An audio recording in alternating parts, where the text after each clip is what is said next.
Mother's day সেলিব্রেশনটা কীভাবে হলো দেখুন। আমরা এখন যাচ্ছি মামনি আর মায়ের জন্যে দুটো পেস্ট্রি আনতে।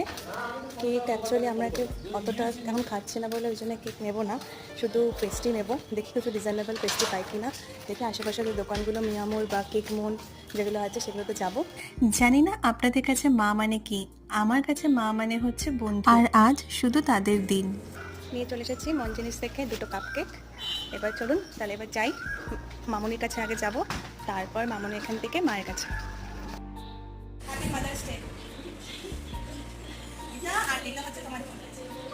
আমার এই বন্ধু যে কবে যে সুমনের মা থেকে মামনি হয়ে উঠেছে, আমি নিজেও সেটা উপলব্ধি করতে পারিনি এই 1 বছরের মধ্যেই।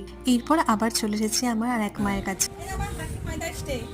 এই আমার আর এক বন্ধু, আমার সুখ দুঃখের সাথী। আমার জন্য প্রত্যেক দিনই মাদার্স ডে, কিন্তু আজকে যেহেতু শুধু তাদের দিন, তাই জন্য একটু অন্যরকম করে পালন করলাম।